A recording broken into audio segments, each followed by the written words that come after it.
इससे लगता है और असल में है बाबा साहब के विचार पर, धम्म के विचार पर चलने वाले आप लोग हैं। जिसमें कमियां थी वो यहां से उठ के निकल गए।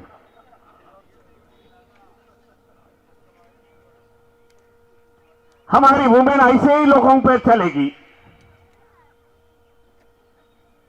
जो श्रद्धावान हो, दान पारमिता जानते हैं और समाज में कुछ इतिहास गढ़ाना चाहते हैं। ज्यादा लोगों की हमें जरूरत नहीं, चंद लोगों में हम लोग बाबा साहब के क्रांति, बाबा साहब के विचार, भगवान बुद्ध का धम्म हम लेके जाएंगे।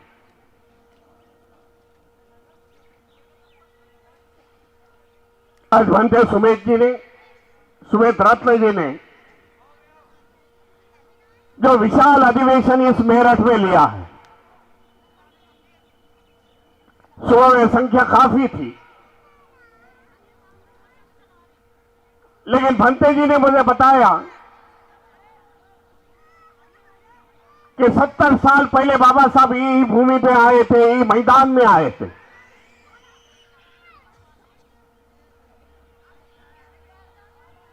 बाबा साहब ने यहां बातें रखी, प्रबोधन पर भाषण किया। मैं समझता हूं आपके पुरखे वहां उपस्थित हो गए। आज ये तो आपकी तीसरी पीढ़ी होगी, आप इस मेरठ भूमि पे है जो ऐतिहासिक भूमि में समझता हूं।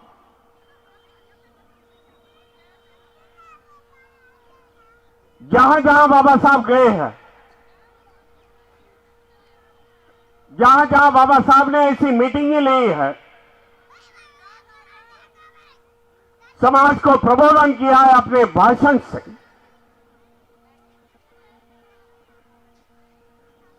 वहां के लोगों की तरक्की हुई है। इसलिए मैं देख रहा हूं ये मेरठ के लोग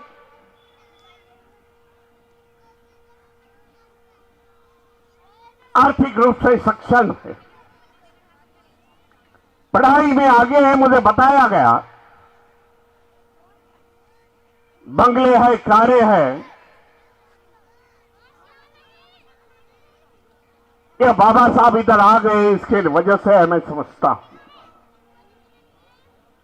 उत्तर प्रदेश का देखा जाए तो यूपी, आगरा की भूमि जहां बाबा साहब 1955 में आए थे, आज आगरा की भूमि में जो अंबेडकरवादी है, बौद्ध है, बाबा साहब को मानने वाले हैं, अच्छी तरीके से तरक्की हुई है। हम भारतीय बौद्ध महासभा वाले जो बाबा साहब ने निर्माण की है बुद्धिस्ट सोसाइटी ऑफ इंडिया, जिसके बाबा साहब ने स्थापना की, जिस संस्था से बाबा साहब उसके प्रेसिडेंट थे,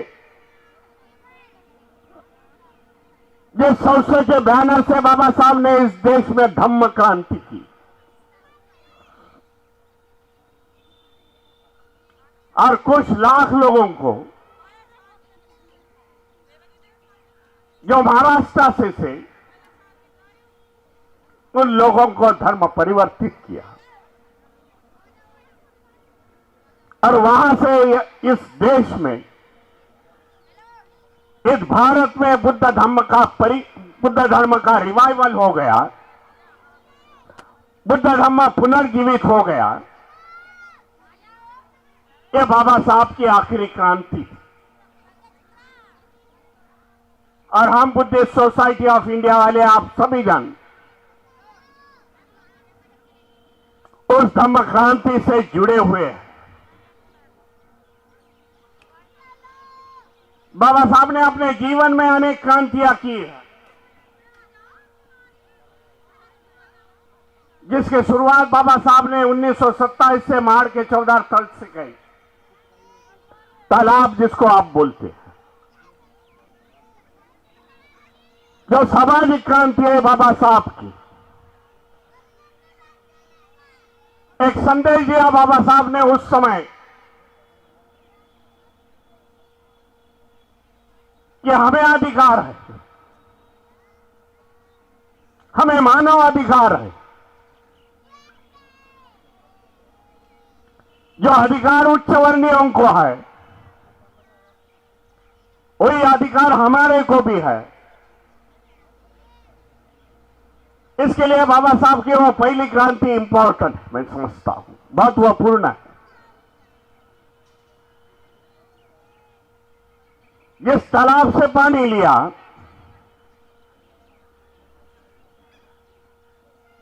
लोगों को कॉन्फिडेंस आ गया, धैर्य आ गया वहां लोगों को कि हम पानी, वहां तालाब का पानी प्रशासन कर सकते हैं। हमें वो अधिकार कायदे से मिला हुआ है। 1927 में ये बड़ी सोच थी। वहां से बाबा साहब का क्रांति का मसला आगे चल गया। फिर बाबा साहब ने शैक्षणिक क्रांति की, राजनीति की क्रांति की, कॉलेज निकाले, पार्टीज निकाली, पॉलिटिकल पार्टी निकाली,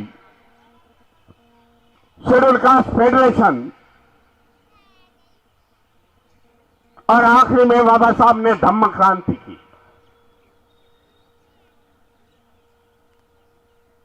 आज हमने बाबा साहब की क्रांति महाराष्ट्र में सीमित नहीं रखी। मैं आपको बताना चाहता, आज 22 राज्यों में बुद्धिस्ट सोसाइटी ऑफ इंडिया कार्यरत है।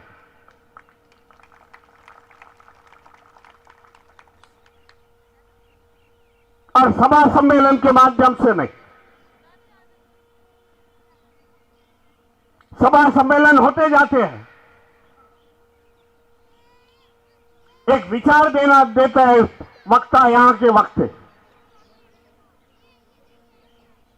आज भी मैंने देखा बड़े बड़े वक्ते ने विचार अच्छे दिए, लेकिन मेरी सोच है भाई इसका इंपैक्ट कितने दिन रहेगा, इसका प्रभाव एक सप्ताह, एक महीना भर रह सकता है, लेकिन धम्म का प्रचार करना होगा इस देश में। तो बौद्ध धम्म का प्रशिक्षण देना बहुत जरूरी मैं समझता हूं।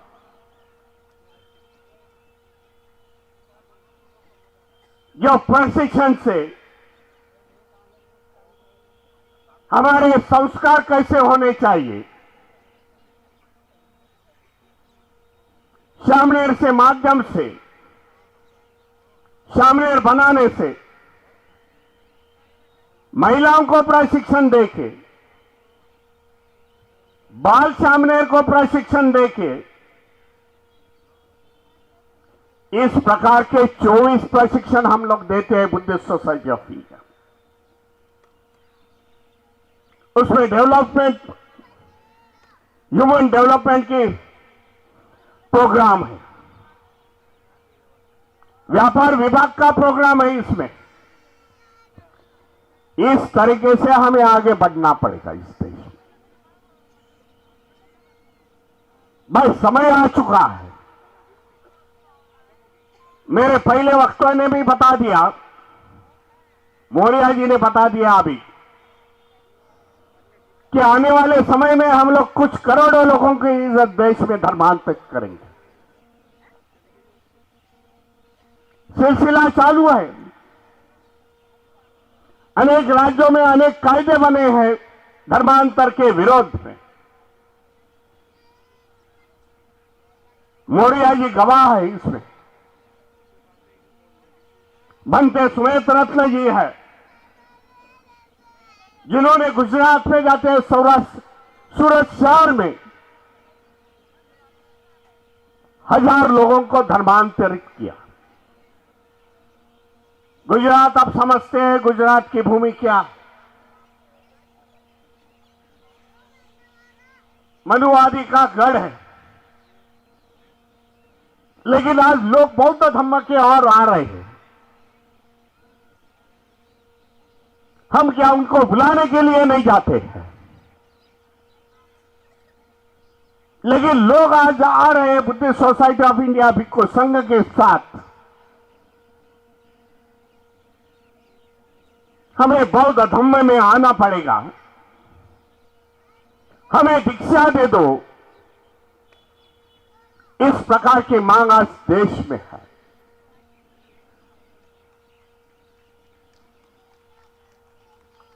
आरएसएस के चीफ ने मुझे अभी बता दिया, वक्ता ने, जो बंबई में प्रोग्राम हुआ था पहले 15 दिन पहले, 19 तारीख को आरएसएस के चीफ वहां आए थे। प्रोग्राम अपने भाइयों ने आयोजित किया था।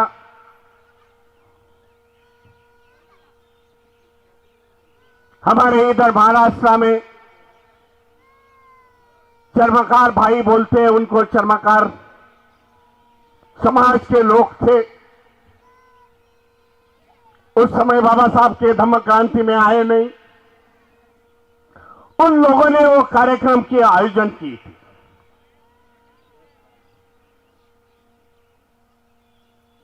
और अंबेडकर भवन के बाजू में जो उनका हॉल है, वहां पे उसका कार्यक्रम था। जो आयोजन करता थे वो अंबेडकर मूवमेंट से जुड़े हुए थे, और उन्होंने बात रखी कि आने वाले समय में आरएसएस के चीफ बैठे थे, वो बाजू में बैठे थे। आयोजनकर्ता के अध्यक्ष ने बता दिया कि हम लोग आने वाले समय में बाबा साहब के धम्म क्रांति के साथ जाएंगे। मयूर देवलेकर नाम का वो आदमी है जो अंबेडकर भवन में मेरे इधर आता,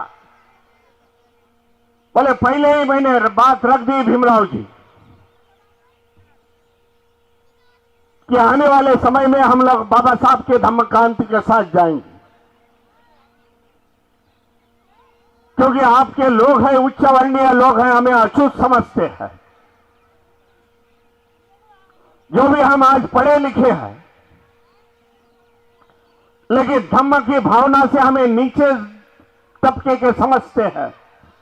इसके लिए हमने आने वाले समय में प्रयास करना है कि बुद्ध धम्म में जाएंगे। फिर उस समय आरएसएस के चीफ ने बता दिया कि इसकी समीक्षा होनी चाहिए, ऐसा नहीं था ओरिजिनल में। आपको बताना चाहता हूं, यह समझ में आ गया है, यहां के सत्ताधारियों को समझ में आ गया है, यहां हिंदू समाज के जो संगठन चल रहे हैं उसको समझ में आ गया है। जो भी आज विघटन होगा, लोग हमारे से निकल के जाएंगे, बौद्ध धम्म के सिवाय उनके पास कोई रास्ता नहीं है। क्योंकि पूरे देश में देखा जाए, मैं पिछले हफ्ता मैसूर में था, बैंगलोर मैसूर, आने वाले संडे में मंडिया में है, बैंगलोर में के मंडिया में डिस्ट्रिक्ट में है। भगवान गौतम बुद्ध की 40 फीट की मूर्ति वहां लगाने जा रहा हूं।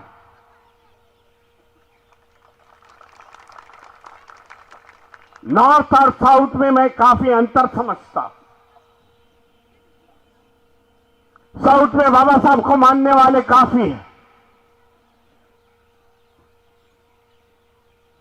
और दबंग स्वभाव के लोग हैं। मैं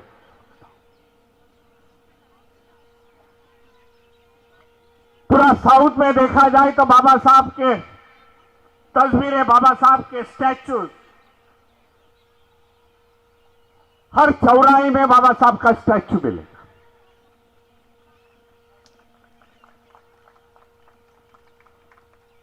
आपको बताना चाहता हूं, समय लगेगा। तेलंगाना की राजधानी है हैदराबाद,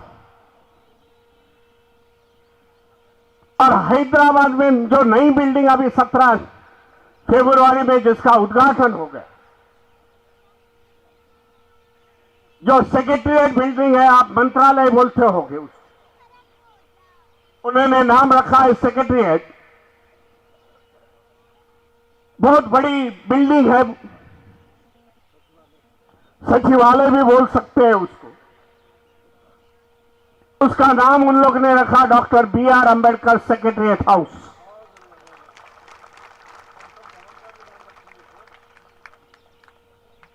पंद्रह माले की बिल्डिंग है। करीब करीब ये मैदान से वो मैदान तक उसकी लंबाई है। इमारत भी ऐसी उन्होंने सेक्रेटरीट हाउस निर्माण किया है।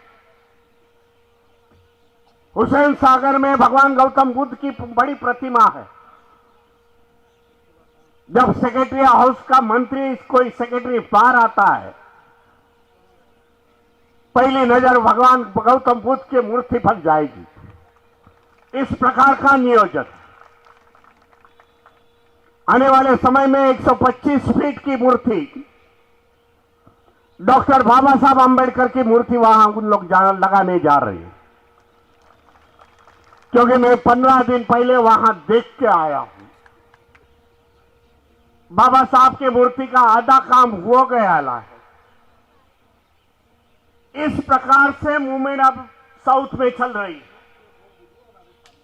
बाबा साहब को मानने वाले लोग वहां ज्यादा है। सरकार पर दबाव रहता है, और वो समाज के लोग जो शेड्यूल कास्ट है, शेड्यूल ट्राइब है, ओबीसी है, आज बहुत धर्मांतरित होने जा रहे हैं। इस माध्यम से मैं समझता हूं आने वाले समय में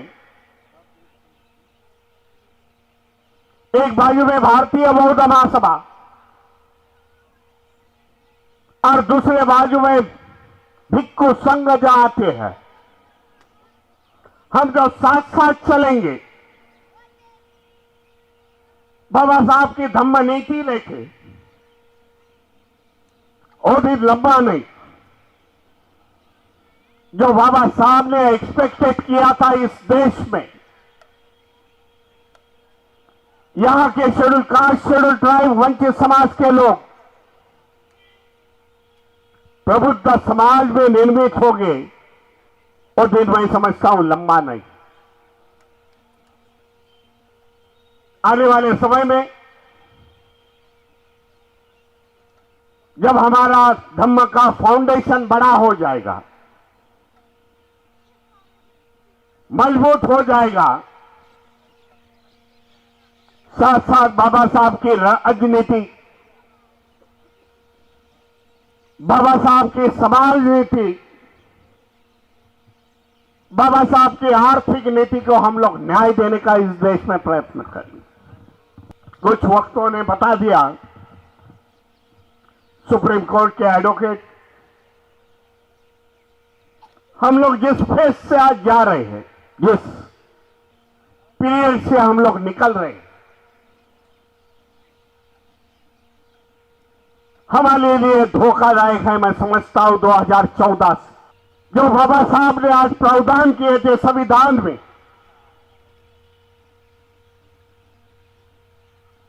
जिस बाबा साहब के संविधान के माध्यम से हम लोग की आज बढ़ोतरी हो गई और संस्था आज उद्ध्वस्त हो गई है, तसमस कर दी है। आने वाले समय में यही सरकार, ये विचारधारा की सरकार आती है तो काफी दिक्कतें हमारे सामने खड़ी हो सकती है। बाबा साहब ने बोला शिक्षित बनो, हमारा समाज शिक्षित बन गया, डॉक्टर इंजीनियर बन गए, आईएएस अधिकारी बन गए, सरकार में अधिकारी पद बन गए। उन्होंने देख लिया कि बाबा साहब ने जो ऐलान किया था शिक्षित बनो, इन लोग शिक्षित बन गए। संविधान के माध्यम से आरक्षण की प्रस्तुति दी है, आरक्षण के माध्यम से इन्हें नौकरियां मिल गई, सरकारी नौकरियां मिल गई, आर्थिक स्तर इनका ऊपर आ गया, सामाजिक स्टेटस मिल गया। इसके लिए इनको दबाना पड़ेगा। ये दबाने की राजनीति आज देश में चल रही है, सीधे सीधे नहीं, लेकिन छुपे मार्ग से बाबा साहब की क्रांति दबाने का काम इस देश में चल रहा। बाबा साहब की क्रांति दबाने का मीन्स तुम्हारे को दबाने का काम चल रहा है। जो सरकारी या कंपनियां थी वो आज बेच दी। आने वाले समय में पूछेंगे सरकारी या नौकरी है नहीं तो रिजर्वेशन काय का।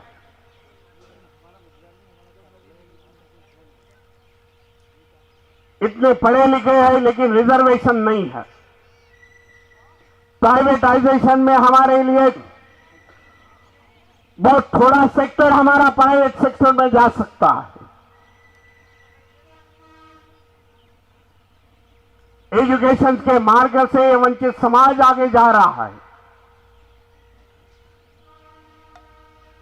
एजुकेशन सिस्टम इतनी महंगी कर दो यहां की फी कि लोग अफोर्ड नहीं कर रहे, लोग परवड़ेगा नहीं। इस तरह की राजनीति चल रही है। बताना चाहता हूं 2024 में एजुकेशन का बिल पास होकर उसका कायदा बन गया है। कोरोना की महामारी में और एजुकेशन बिल इतना खतरनाक बिल है, यहां मजदूर का लड़का मजदूरी बनाएगा, इसकी सिस्टम उन लोग ने तैयार की। और उनका डॉक्टर का लड़का डॉक्टर बनेगा। मुझे आश्चर्य लगता है कि एजुकेशन बिल पर कोई बात कोई नहीं करती। लेबर बिल है, लेबर का कायदा बन गया कोरोना की महामारी में। 1942 में बाबा साहब ने जो कामगार कायदे बनाए थे, वाइसरॉय काउंसिल में जब मिनिस्टर थे तब पूरे खत्म कर दिए। इंप्लीमेंटेशन अजून आया नहीं। 2024 में बैठते हैं तो इसका इंप्लीमेंटेशन हो सकता है।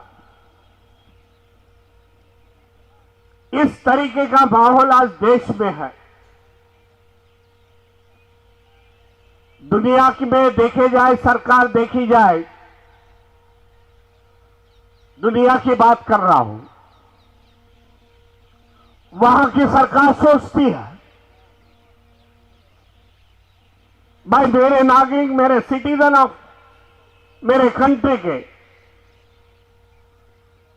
उनकी प्रगति कैसी होगी, वो आगे कैसे निकल जाए, यहां की सरकार सोचती है।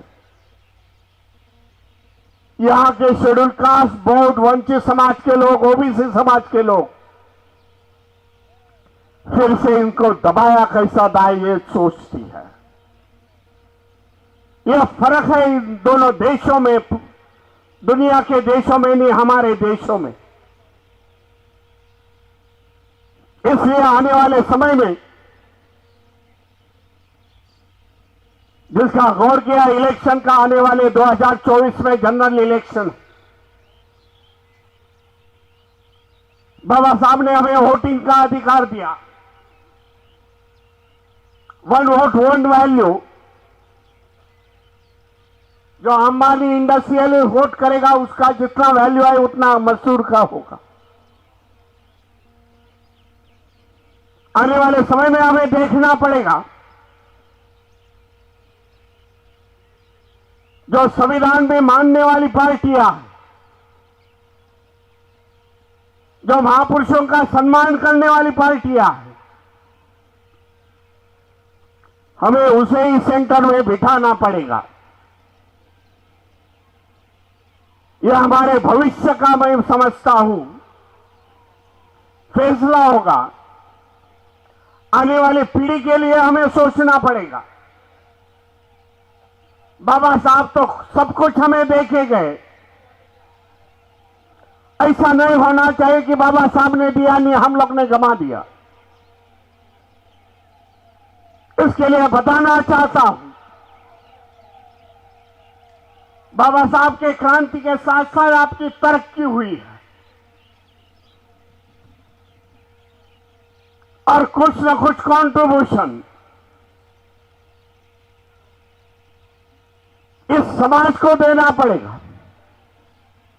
मैं पैसे की बात नहीं कर रहा हूं, लेकिन अपना कंट्रीब्यूशन होना चाहिए राजनीति में, समाज नीति में, कि यहां की सरकार बदल जाए और संविधान को मानने वाली सरकार उधर बैठ जाए। ऐसा नहीं हुआ तो आने वाली नस्लें पूछेगी आपको, जब संविधान धोखे में था,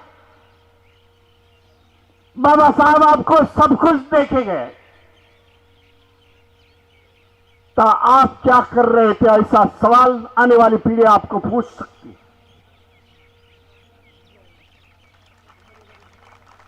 इसके लिए तैयार हो जाओ आने वाले क्रांति के लिए, क्योंकि ये बाबा साहब ने उस जमाने में बाबा साहब ने बताएगी,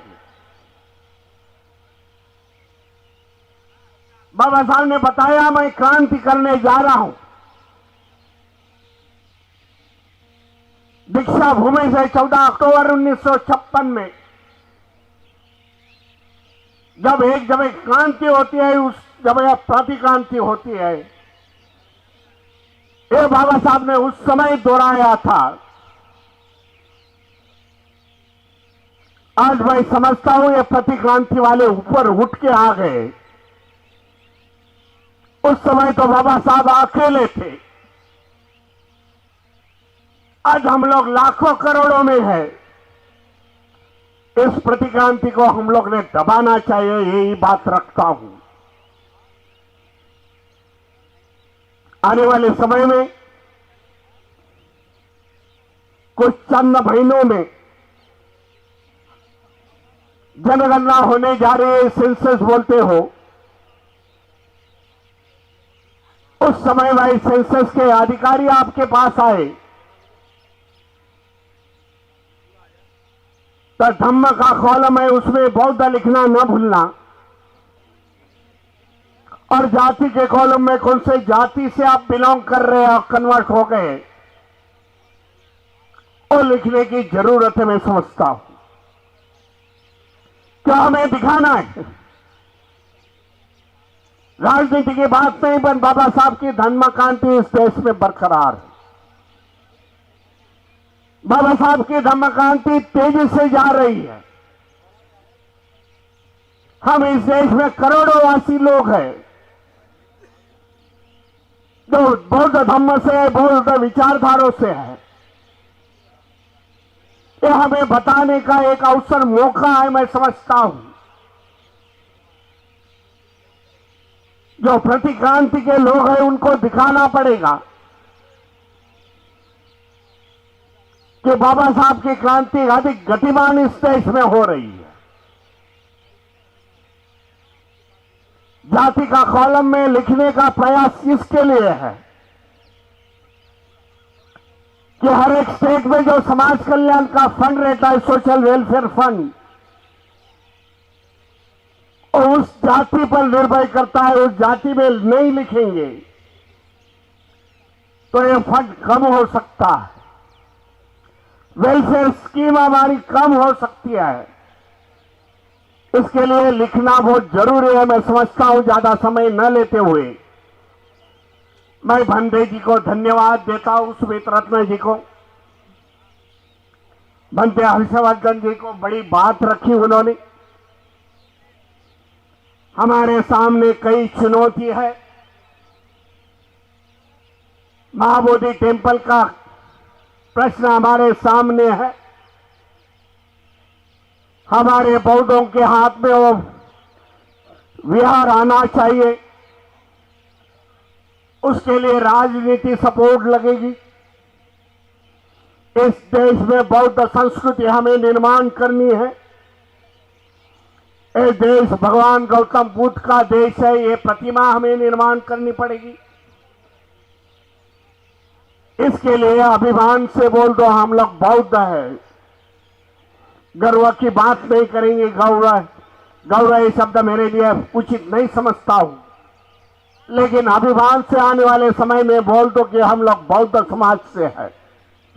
हम इस देश में फिर से समता, न्याय, भाईचारा, करुणा का संदेश लेके आने वाले हैं। आप सभी इतने देर तक रुक गए, मेरे वाणी को सुन ले। मैं आप सभी को धन्यवाद देता और वाणी को विराम करता हूं। नमो बुद्धाय, जय भीम, जय संविधान।